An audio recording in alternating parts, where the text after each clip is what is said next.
Grabe mga boss, aakalain mong hindi 40 years old etong si LeBron James dito sa kanyang ginawa.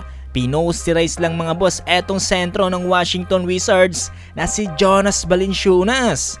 Grabe mga boss, maski ang kanyang anak dito nga na si Bronny James ay hindi makapaniwala mga boss dito sa bench, nagflex pa ng muscle etong si LBJ. At eto mga boss, New York Knicks, sinalo dito ang kupunan ni D'Lo na Brooklyn Nets. Ano-ano nga ba mga boss na nangyari sa game na to? Tara't pag-usapan natin yan.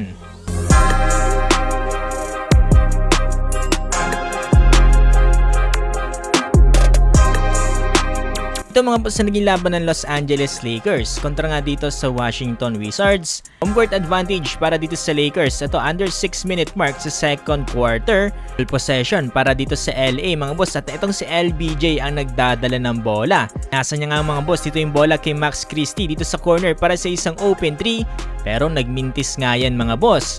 Pero ang galing ng ginawa dito ni Austin Reeves mga boss dahil nakakuha siya dito ng offensive rebound. At etong si LeBron James mga boss from the 3-point line ay dali-daling tumakbo mga boss inside the paint para sa isang lob mula dito kay Austin Reeves. Mas matindi niya mga boss na posterize pa dito ni LeBron etong sentro ng Washington Wizards na si Jonas Valanciunas. Grabe mga boss, aakalain mong hindi 40 years old etong si LBJ. Sobrang na-hype nga rin dyan mga boss etong bench ng Los Angeles Lakers maski ang kanyang anak dito nga na si Bronny James. Pre, etong si Austin Reeves mga boss no, na-hype din dyan at tila nga ba natuwa na lang din dito sa ginawa ni LBJ. May pa-flex pa nga to ng muscle no. Sa lukuyang ginagawa ko to mga boss, lamang na dito ang Los Angeles Lakers sa halftime 59-49.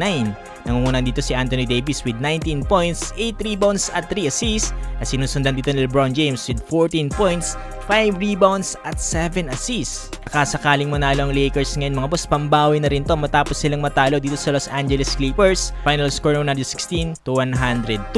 Talang bagsak pa rin ang standing mga boss dito nga ng Washington Wizards kung sakaling matalo pa rin sila dahil nasa lose streak number 10 na sila ngayon at pang-15 mga boss dito nga sa Eastern Conference. Meron sila ngayong kartada na 6 wins at 35 losses. Yun nga rin sa report mga boss, talagang nag-i-struggle nga sa offensive end ng Washington Wizards at kung sakasakali man mga boss ay mukhang naghahanap nga rin ito ng trade pero hanggang sa ngayon ay wala pa tayong mga confirmation dahil itong si Jonas Valanciunas ay balak nga rin itong kunin dito ng Los Angeles Lakers. Ito naman mga boss na naging laban ng Brooklyn Nets kontra nga dito sa New York Knicks. Eto, nagkaroon nga ng matinding laban dito sa pagitan ng magkabilang panig.